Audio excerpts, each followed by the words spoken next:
If you're taking the time to listen to this tape. Cause your home is where your heart is.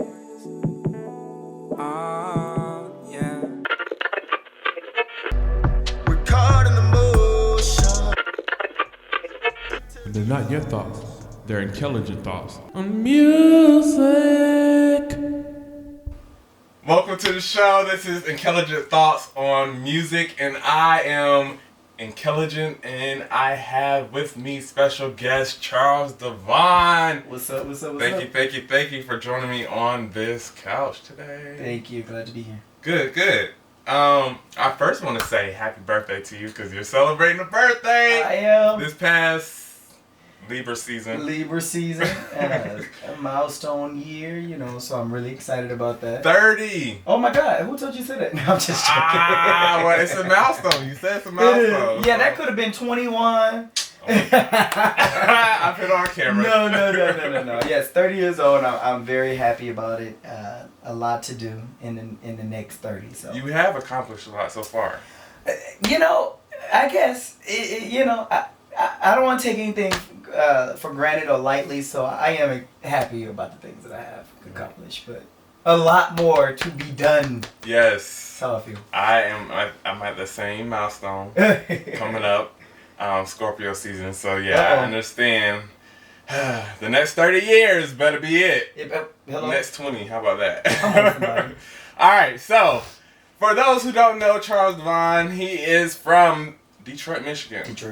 And you got your start in music when? This is a interesting question. So when I was younger, I started to sing a lot. Like as a young child, I would perform all around my house. If you came over to the house, you was getting a free show.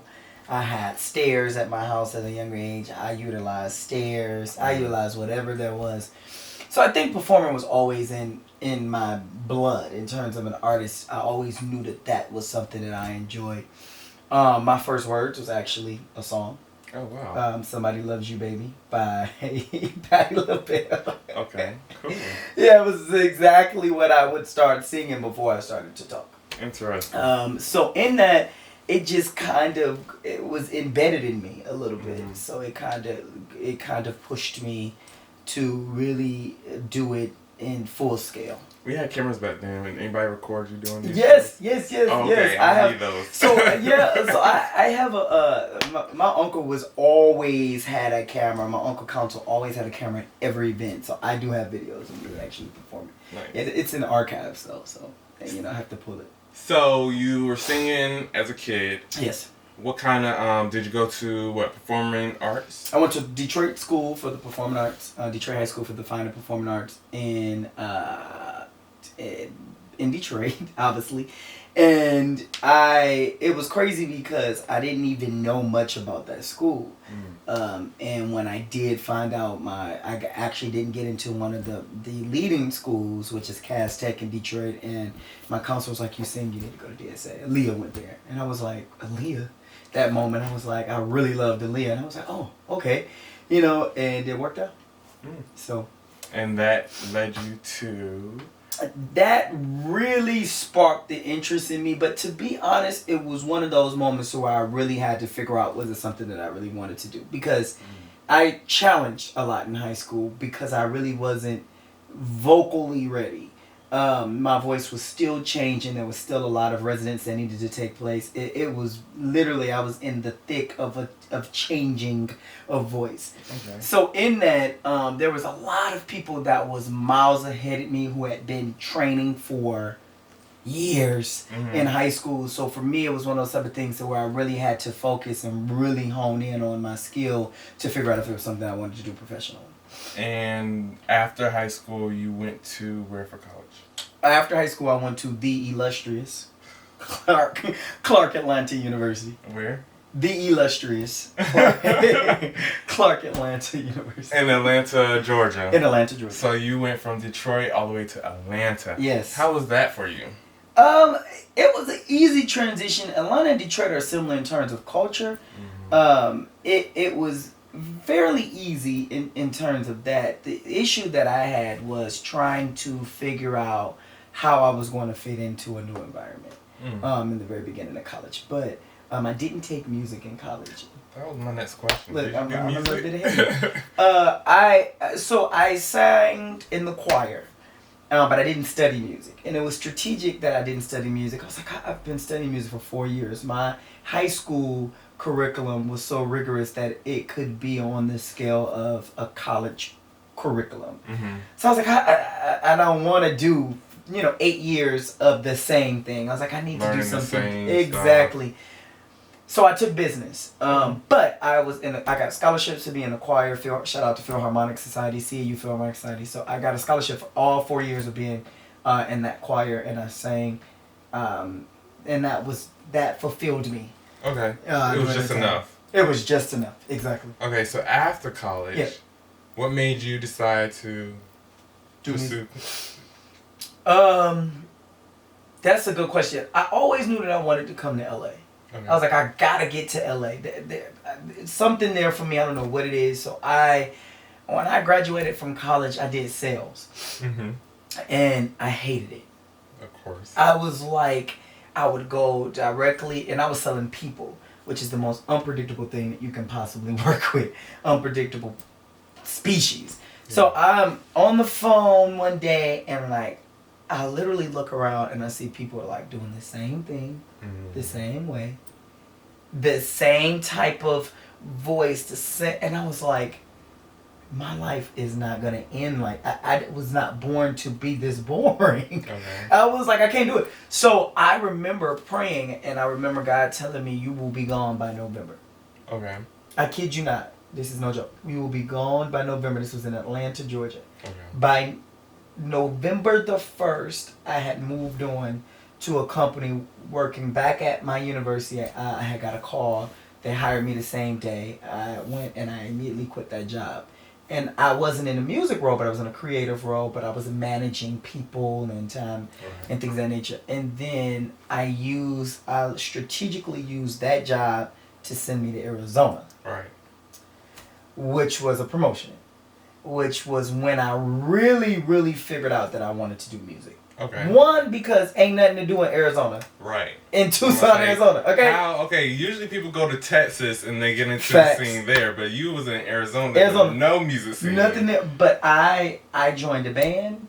I started writing music for this band, and at that moment I knew I was like, okay, this is what and I was just writing music. I wrote a song a day.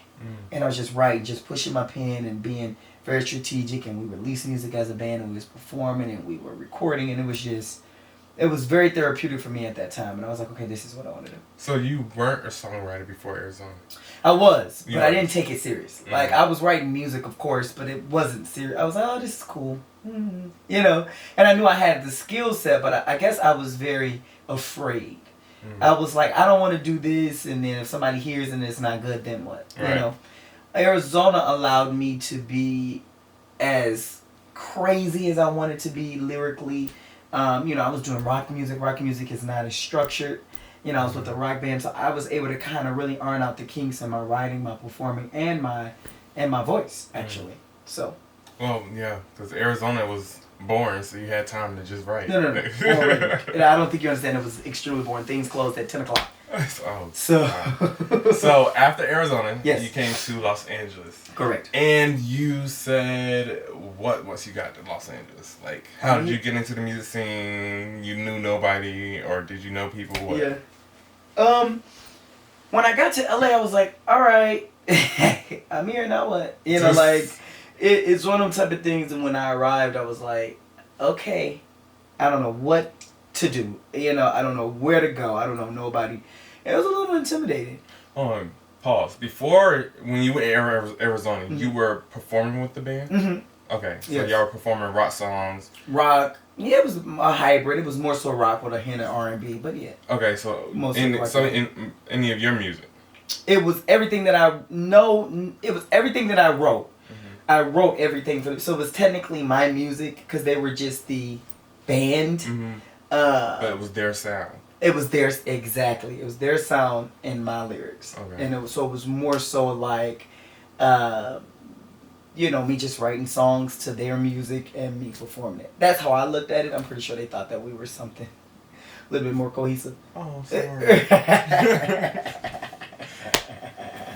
So you moved to LA. Yes. And you get into the music scene. Yes. As you get into the music scene, you know nobody. How did that work out for you? Again, very intimidating. When I first got here, I think I had one fraternity brother that was here, and that's it. So I was really like, all right, and he's not in the music industry. So I was like, I don't know what to do. And I remember I just started reading. And I remember there was, and I started watching like podcasts and things. I mean, not podcasts, YouTube videos and listening to podcasts about how to get started in the industry. And I remember this one lady stated, I can't remember her name, but she stated in one of the videos, 50% of the battle is showing up. Show up to everything. And when you get there, network with everybody. You never know. The janitor cousin could be Diddy. Right. You never know. Right. So network with everybody, talk to everybody, and that's what I did. I started showing up to music events, music showcases, charity events, like opening night, comedy nights, just every event, just telling people I'm a songwriter, working with people, trying to just get out. And it's crazy because every time I said I don't feel like going, something monumental happened.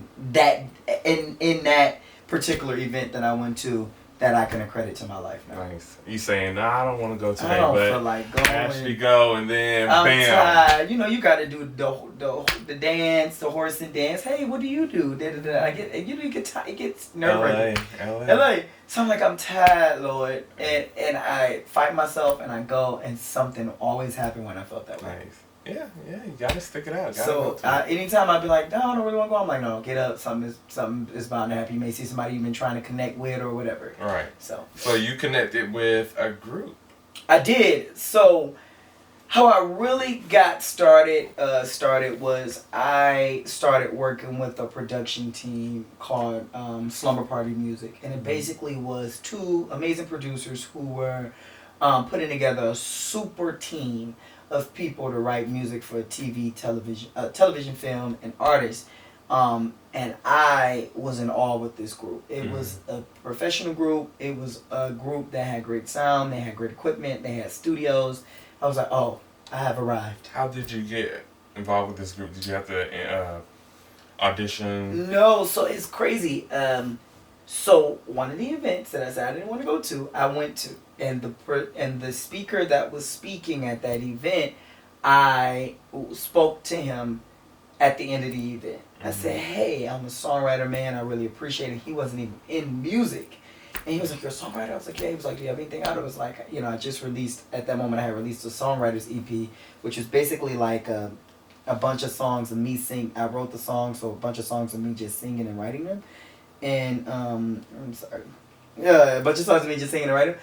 And then I was like, that's all I got right now. And he was like, I want to connect you with some people. I'm like, all right. But, people be lying. People be like, I want to connect you with somebody, but really don't be knowing nobody. So he connected me. Literally, he was like, come meet with me tomorrow. I'm connected with these people. Came over to his office. He connected me with these two people. One of the producers hit me back, had me come to his studio. I did. And he was like, what are you trying to do? I was like, I'm trying to songwrite, man. That's all I'm trying to do at this moment. And he was like, all right, well, here's a beat, right to it. No, he was like, meet me tomorrow. I want you to meet the team. And I came. I was like, two other people in there in the studio. He was like, well, here's your text. I'm going to give you this beat. You need to write something to it. How long did he give you to Nervous as hell. Right. It was about... I'd be like, you need to give me about 2 hours. It was about the night. I got there at like 6, and, I think we had until the end of the night to actually do it.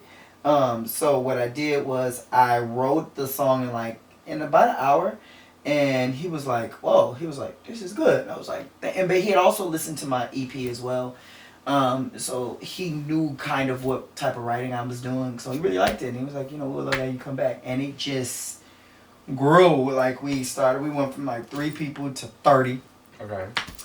And that's when I really started working at a professional level in terms of every week being in the studio, every week writing music, every week sharpening those skills, etc. All right. Yeah. And that led you to write your own EP?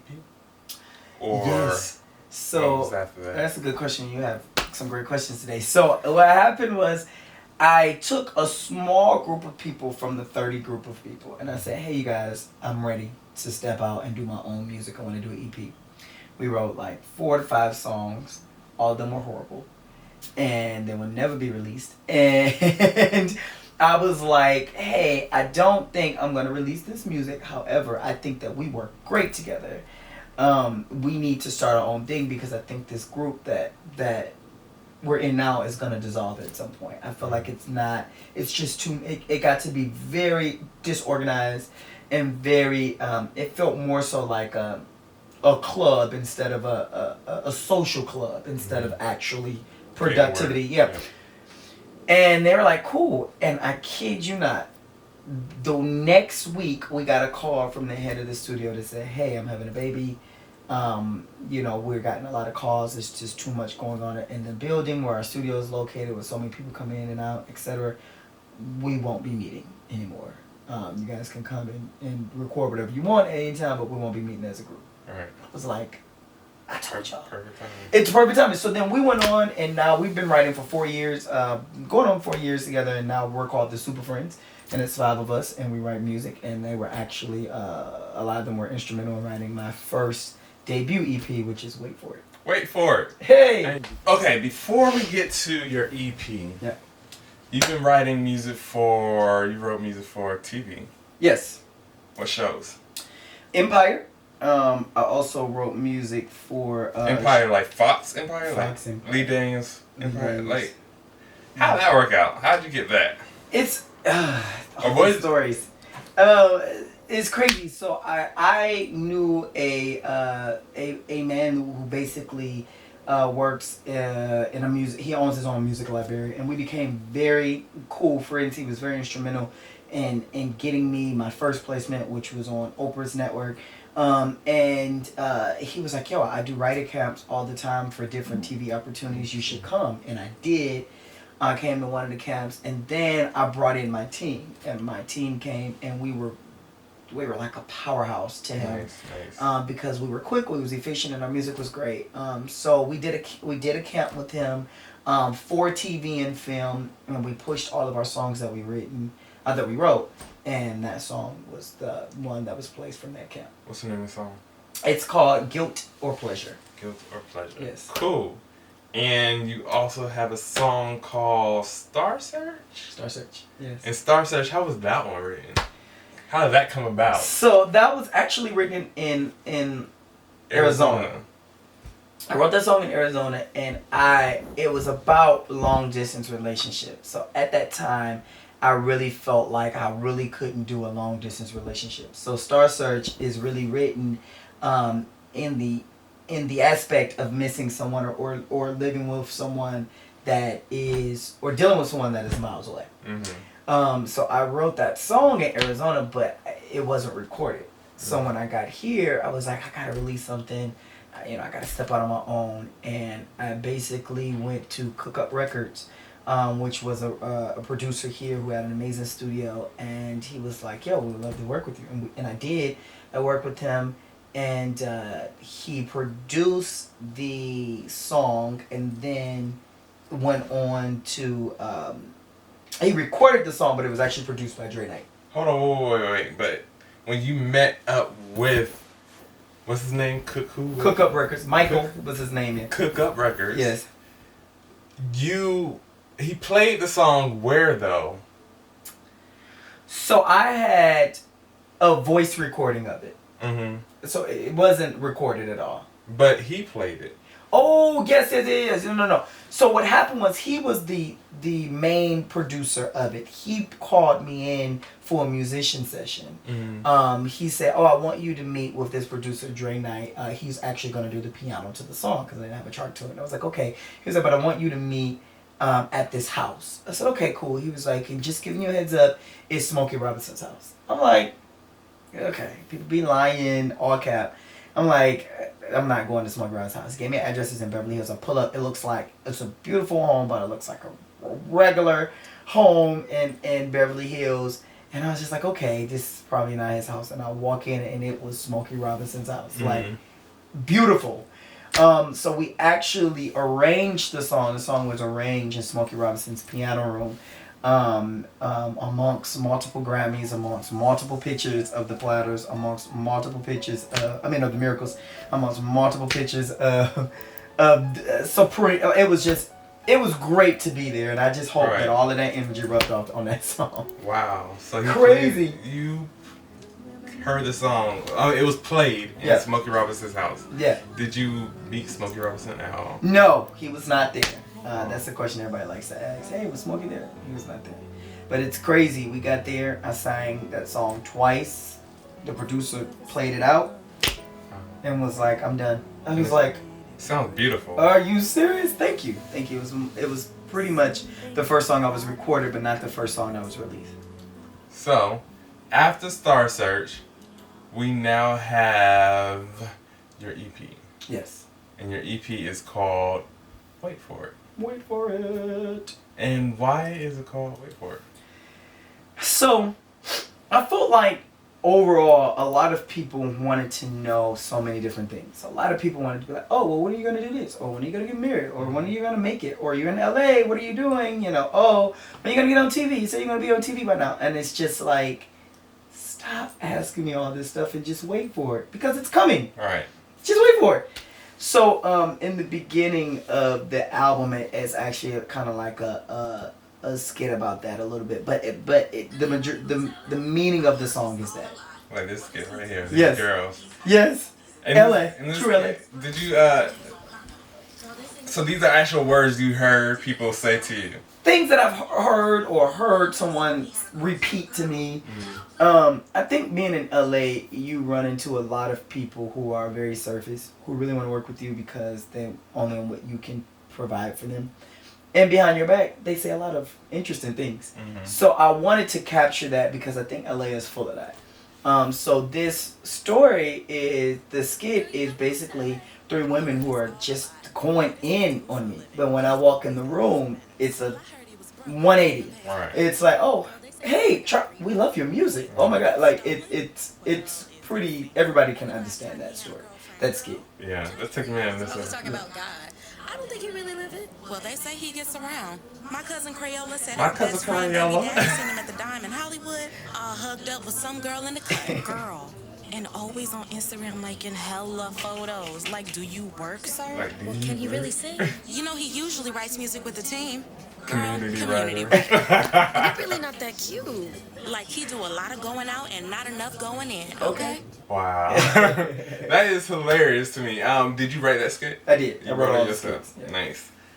So for everybody who don't know, his album Wait For It was released April 6, 2019, this year. Good job. Thank you. It's available on all platforms. That is, what is it? Apple Music, Tidal, Spotify, SoundCloud, all over. So you can find it. You cannot not find it. That's okay. It's 24 minutes long because it's only 9 tracks and there are 3 interludes in the track. Correct. Which disappointed me because I really wanted it to be like a long, good album. It's coming. It's coming. The thing is with the interludes is he has skits. And like he said, he wrote it himself. Yeah. The genre is R&B, which to me is very broad. Yeah. But listening to the music, I can tell that it's more contemporary R&B to me. Yeah. I enjoy it. The tracks are called Wait For It, which is the first one, which we just heard the skit. 2, Bay, Creative, Friend Zone, Elevate, Start Over, Infinite, HDYF, and HDYF, the acoustic version. Those girls were actors? They were not actors. They were friends of mine. Actually, it was songwriters. The majority of them were songwriters. Okay, nice. I like their voices too. Yeah. They were just. Did they record it together or separately? The same day, but not together. Okay. Separately. Yeah. Nice. So the next song is called Bay. Yes. I like it. I believe it's a great intro to the album because this is the first song you hear whenever you listen to the album. Facts. Yes.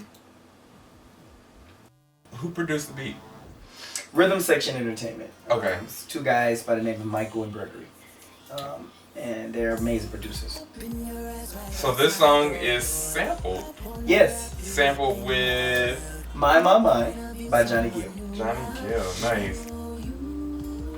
And when you listen to it, you hear you say a part Luther on the track. Like, Yeah, check you out.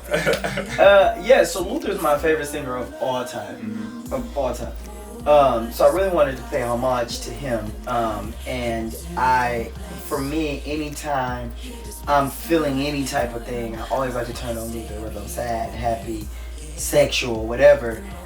So the idea is actually going up to someone's door with Luther, like with the boombox with just Luther playing. okay. So that's what that line stands for. So what did you write this song about?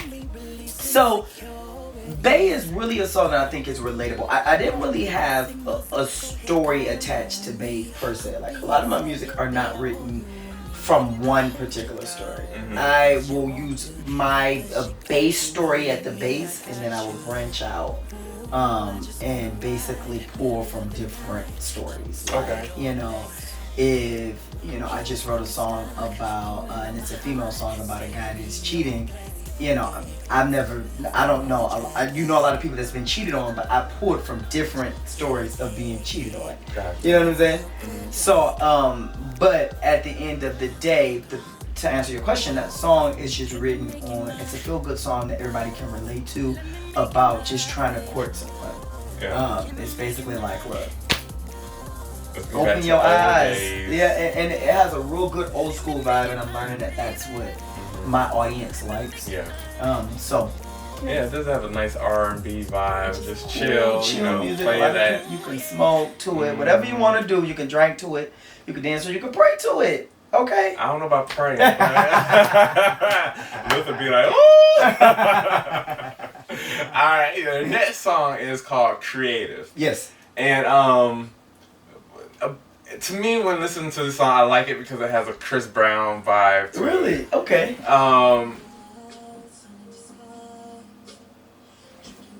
What was the... So, all right. So let me be clear. I am not a sex symbol type of artist. I ain't taking off my shirt. I'm not grinding on nobody. I am very much so like, if I ever become a sex symbol, it'll be accidental. Like a John Legend. Like John Legend ain't about to take his shirt off, but girls will still go crazy over John Legend. But so for me, I wanted to write a sexy song. I was like, my song is always vibe type music, but I was like, I want somebody to have sex to my music too. Let's get I creative. want somebody to be like, you know what? I had a baby today. I made a baby today. I made a baby to that song. Like I wanted to really write some music like that. So I had a baby today. right, everybody always It's can't time to take ride. it. I was like, I want a story like that. People come up. So I was very strategic. I did pull a lot of it from me, my own personal experiences. Like I'm talking about my Jeep. I have a Jeep.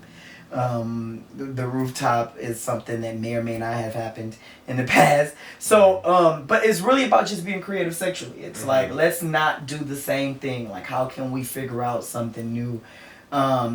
Always trying to step out the box, always trying to do something that is different. I think that's what really a lot of relationships are, married relationships too, are suffering sometimes because people want to do the same thing. Doing the same thing. Like over and do over. something different. Yeah. Like go figure it out, but do something different. That's why they step out, because they're going to find something creative Exactly, for somebody else. because different is creative. You see what I'm saying? A different person that you're having sex with is creative. See, that's why those girls in the beginning say you get around. You get around. Just like, Oh my God. but yeah, and this song says, "Baby, let's get together. Let's get together. Let's go there. Yeah, baby, let's go there. Yeah. Let's get creative." I like the background vocals. Yeah, It's very thank you. good too. So yeah, I like the song. Very, Thank you so very much. creative. Pun intended. All right, so the next song is, it's an interlude. Yes. Friend Zone. And for this one, we're gonna listen to it because it's a skit. Yes. And yeah, let's listen to this skit real quick.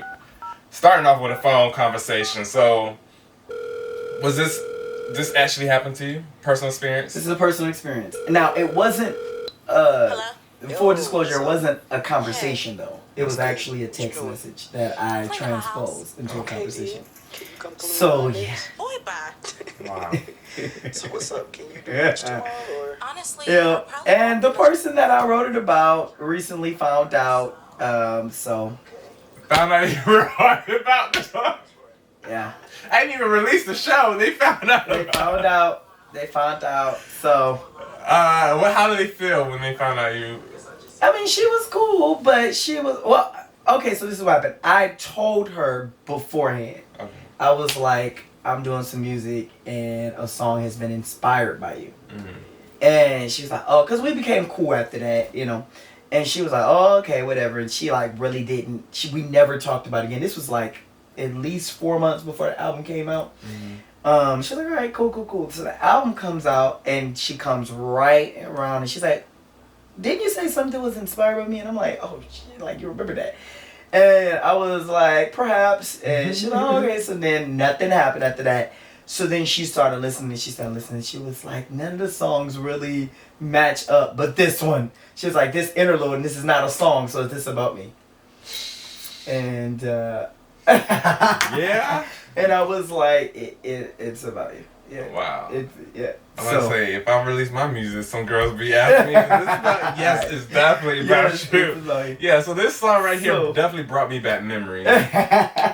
Personal experience myself, like, to me, at the end of it, I heard, like, chicks don't have time. Right. Try to make up like they don't have time when they Or- really do. or- Or just don't Yeah, well, from have interest in you. Yeah, that's it. That, Mhm. like, so a lot of times, like, people that I like don't like me, like but the ones that I don't like me. Like, Right. it's weird. So It like, happens. so with her, I was just really trying to like just to get to know her more. Like, you know, we went from seeing each other every day to not seeing each other every day. So I was really trying to figure that aspect out. So I really was just like, you know, every week I wanted to kind of set something up with her. And She won't have it. every step of the way, she was just like, why? No. Like almost like, ugh, get away from me. And I was like, and that's why at the end, I was like, all right, I just see you. Because what I'm not going to do is, you're not going to play me. Right, You know? right. If you don't, if there's no interest, okay, cool, but let's not play this game, you know. Yeah. So that's where it was coming from. I know a lot of people can relate to that. I think there's a lot of good guys out there who falls in love with these women, and the women are like, no, you know, and friend zone. I think because we're still friends to this day, and I think friend zone is a great title to it because a lot of guys do get friend zone. Yeah. And I am an ultimate resident in somebody's friend zone. Like, I am always finding myself in the friend zone. So, Friend zone and ghosted. and left on red. So, Alright, listen. so the next song, oh. Yeah, after I read that song, I would have been like, yeah, thank you, bitch, for my time. Here's the song just for you. Yes. Just like, but the next song is called Elevate. Yes. And I like Elevate. This is, to me, is one of my favorite songs in this thank album. The intro to the beat is dope. It's a banger. I say it's a Thank you. banger. To me, it also has another Chris Brown type feel to it. yeah. Hey, when it, you know, that little climb right there. I wish I could do that right now, but I can't. I gotta practice it first before I can do it. I don't know how well I just did it. I guess I'll know when the show comes out. I got two. But yeah, I really like this one. Thank you. And to me, okay, let's talk about this song Okay. first before I move on because Okay. we want to talk about the other song of this song. Okay. Elevate. It matters as friend support, stunting on your friends. What was the purpose behind this song? So all my life, I always felt like I had to be prove something. Mm-hmm. Like all my life, I've always felt like I gotta prove this to everybody. I gotta prove this to myself. I gotta prove this to my parents. So Elevate is pretty much a song about really becoming better and elevating yourself to become better. So it's really a ode to the haters, I like to call it. Because in this industry, you get a lot of people who just ain't gonna rock with you, who's not gonna like your music, and that's okay. But there's a fine line between not supporting you and hating on you. Right. And a lot of times people hate because they either can't be you or they don't feel as talented as you or whatever the reasons are. So elevate is kind of like trimming the fat and elevating to a new level. Okay. Money wise, relationship wise, family wise, all that, health, all that. Right. And when you say you had to prove yourself, that goes back to high school when you were in the performing arts school. Correct. And all those people were trained. And a lot of people were not trained, but a lot of people just had it. But a lot of people were trained, but a lot of people just had it, and I didn't.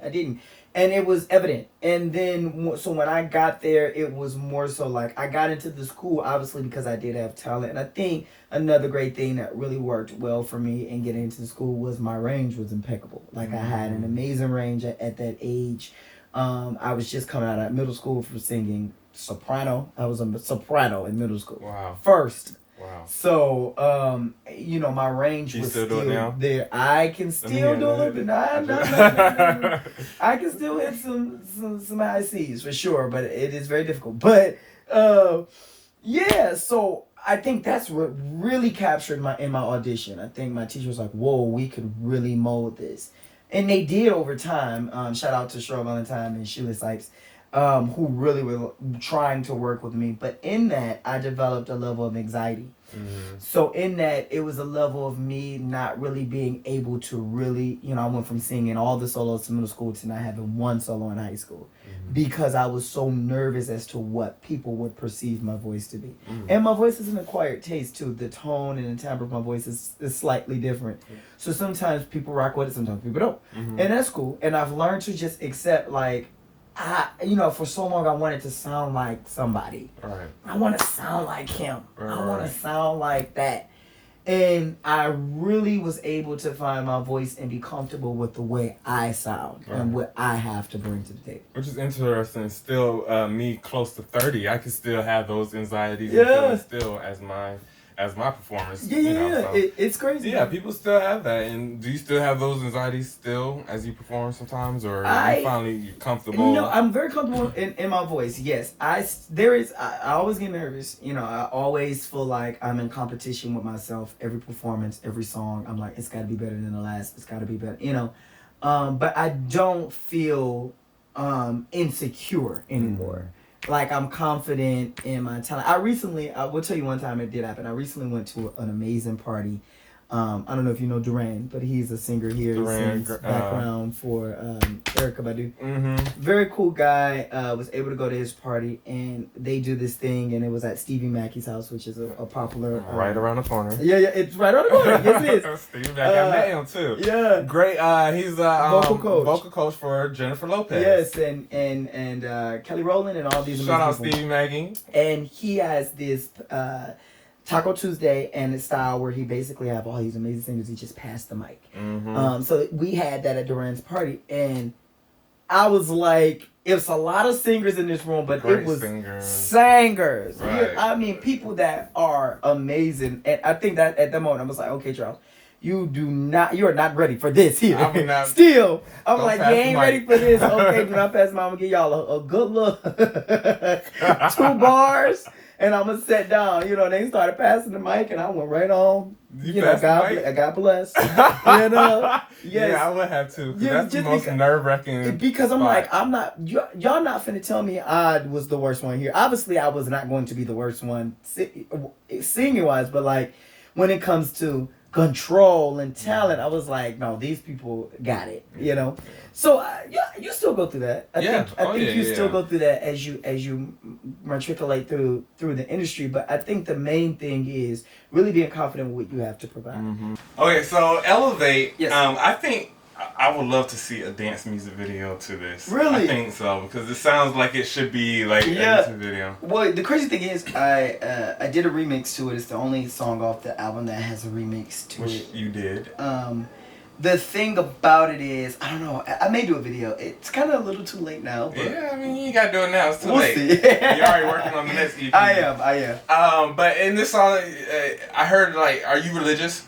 Yeah. You believe in faith and all Absolutely. that? Because I definitely could tell that in this song you talked about making your own way and hearing some words in this song, it sounded like you were down with God, Mm-hmm. you know, Christian, and I think that's really what's interesting too. I always like to include God. Obviously, I'm not a Christian artist, Mm-hmm. but I'm a Christian first. Mm-hmm. So I always like to include God in whatever I'm doing, which is very interesting because, as you know, Kanye West has done a 180 and has kind of done the same thing. And We're gonna ban talking about Kanye West in my show. you know, so it's really interesting. But I'll just say I always like to do that. I think that my music is appropriate for all audiences, but I love the fact that I can also cite the source in my life and in my music and the things that I'm doing and what I believe is my calling and my passion. So. Nice.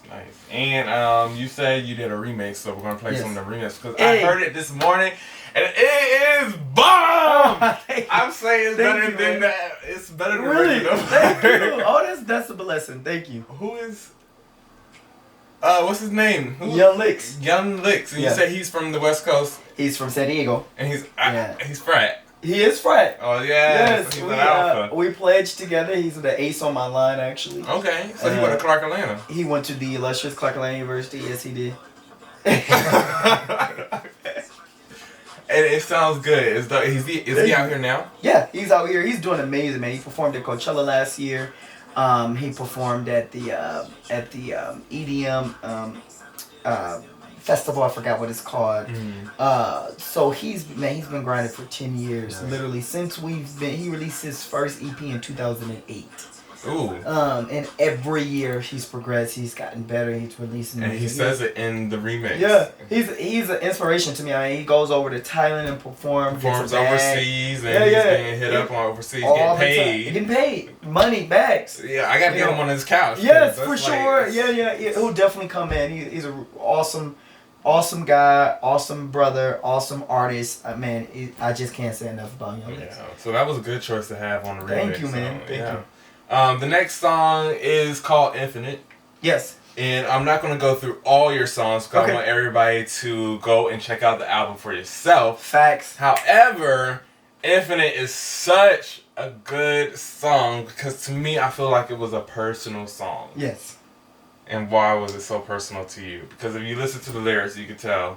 But you please explain why it's personal. Yeah. So Infinite was the most vulnerable song that I've ever done to date. Mm-hmm. I've always been very vibey type of music, you know. So when I was like, and it's funny, I wrote the song and I was like, I don't know if I want to put this on the album. I don't know if it's gonna fit personally. And I remember after it came out, I got calls from people that was like, I love this song. I can relate to it so much. It was so personal to me because obviously I went through a tumultuous upbringing in terms of being adopted, in terms of seeing my sister being killed, in terms of seeing my biological father have a heart attack in front of me, in terms of the majority of my family being on drugs, and a lot of my uncles on my mother's side passing from drug-related things. I was just really bound to be a statistic. I was born to really not make it.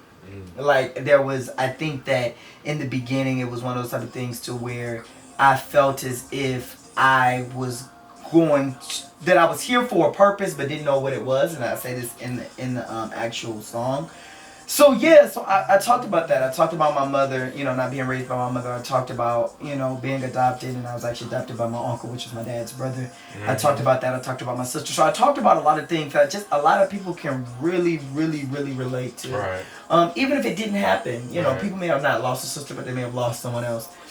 So Infinite is saying that no matter what, I have created something that will be here forever. And that is my voice, and that is my music. So it's basically a testimony to say, look, I've gone through all this, but look at what I've done. Nice. Look at what I did. So, Nice. I hear you say, yeah, your father being replaced, and you said you were being raised by your uncle. yes. You talking about a song about trying to find a purpose. Yes. Leaving a legacy, which you saying by your songs lasting forever, you leaving your voice. Yes. I love that. That was a great analogy you just Thank you. You said you were raised to a savage. Uh-huh. No Mama Bear. Please explain that, because to me it sounded like you were bashing your mom, but in reality you weren't, right? Right. So I was raised, and I guess the term is raised to be a savage. No Mama Bear. So I was basically raised and groomed to be a horrible person in my eye. Like, I really felt like I was, in the beginning, I was like, there's only two ways that I can go: drugs or gang or violence. You know, like, there was no in between for me as a young age. So I was basically saying that I was raised to be that without my mom there. And I really felt like if my mom was there, it could have been a totally different type of situation. And I love my mom. Me and my mom have a great relationship to this day. But in the beginning, it was very difficult. It was very difficult to not have your mother or your father, technically. So. Right. Because you were adopted, Yes. but your mom lived in... Well, after my mom found out that I was adopted, she was very angry. Because at that moment, she was like, all right, you know, I didn't sign up for this, you know. And her favorite line at the time was, in black families, family members just take the kids and they give them back. That's how she was. I could see a woman saying it just like that too. So she's like, and they give them back. And I'm like, okay, so, you know, the courts would not allow that to happen. That's when she really made a change in her life. And again, I was never homeless or anything like that, or we weren't living in poverty.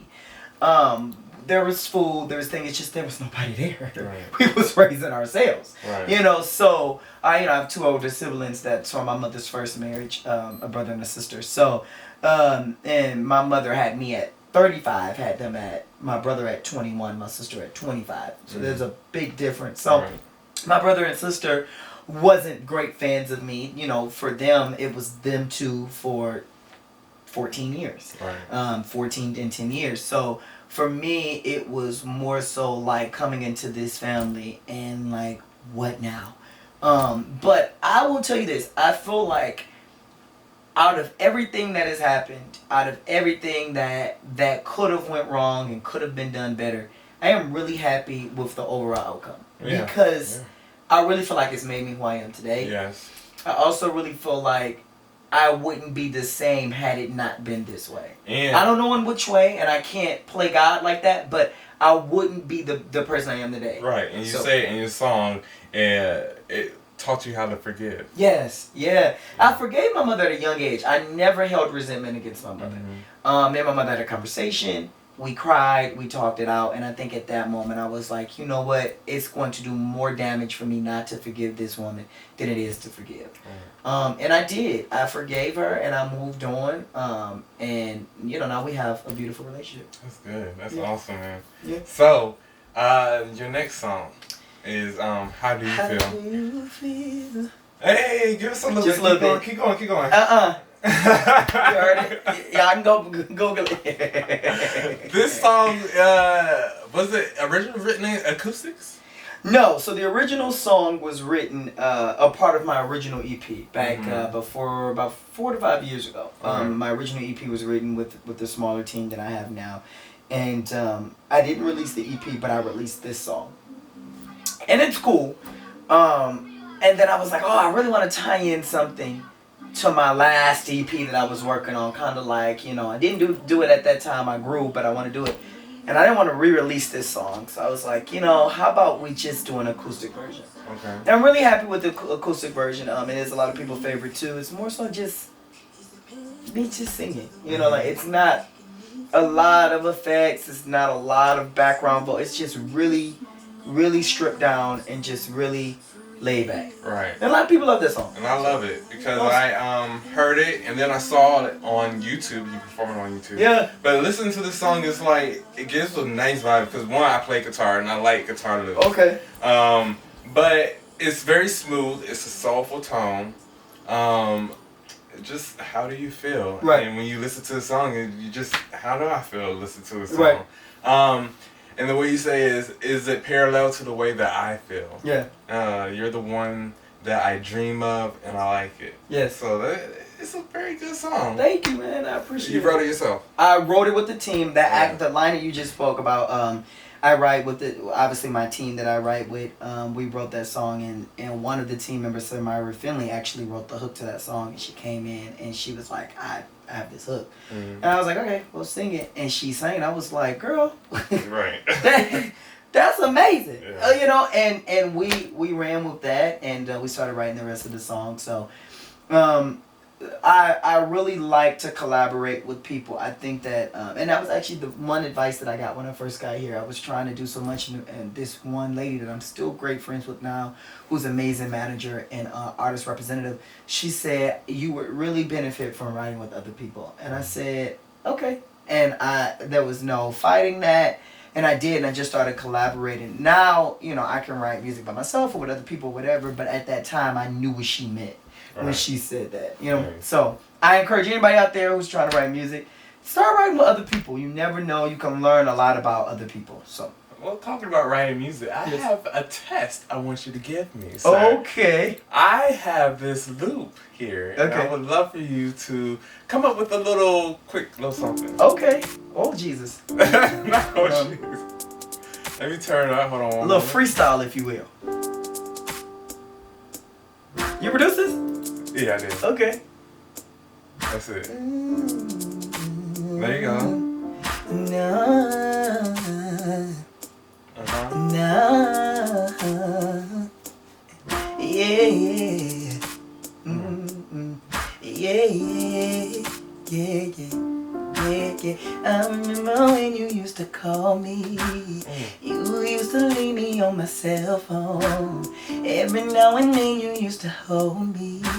But I ain't never been the one to be wrong. You used to say what I think. You used to da-da-da-da-da. You used to always on to be done today. You used to hold me late at night. You used to da-da-da-da-da. Oh no. Hey, I remember when you used to call me. Leave a message that ain't on my cell phone. Always on another minute. And I ain't never been the one that ever leave you wrong. I know the real right. Know when you wanna know me. I want the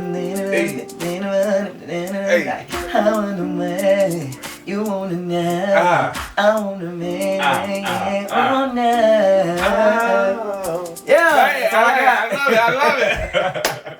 All right, Charles. I really appreciate you for coming to the couch and giving us your thought, your inside thoughts on your own EP. Yes. Wait for it, and you get ready to have another EP coming out soon, right? Yes, I'm in the works of preparing for it. I want it to be very different. I want to really do a major rollout. I've learned a lot from this EP. Money-wise, it took your boy out. So I'm learning now, you know, just how to concise a lot of different things. And it's not going to be a full length. It's going to be another EP. But I'm going to do some things differently. So I'm really excited about it, working with a creative team. It's going to be dope. Oh, yeah. And I said last time that I really enjoyed this album, but I like to hear more songs, more like soulful songs, like your acoustics. How do you feel? Yeah. So I'm gonna do. I think my artistry has moved into vibey music. But I really was in the beginning. I was more so like Star Search, a very acoustic, a very R&B soul, pop soul type artist, very similar to your Sam Smiths, your Adele's. Right. And so I really want to be a hybrid between both of those. Okay. You know, more songs like Bay and How Do You Feel, and more songs like Star Search on the next album. Nice. So yeah. Can't wait for that to happen. Yes. When it does, you'll be on this couch I'll be back. again. I'll be back. Nice. Thank you, Charles, for being on the couch, Thank for you. having this interview with me, and we look forward to your next. Oh, will you be doing some music videos? I will. I'm gonna actually do a full project for the whole album, so it's gonna not necessarily be like multiple videos. It's gonna kind of be like a movie. Almost. Okay. Yeah, it's gonna be different. Oh, we're gonna be showing it right Yeah. It's gonna be dope. All right, Charles. Thank you again. Thank you. Thank you, viewers, for watching, and we will catch you for the next artist interview. Yeah. This is InKELigent Thoughts on Music. I'm your boy, InKELigent. Out.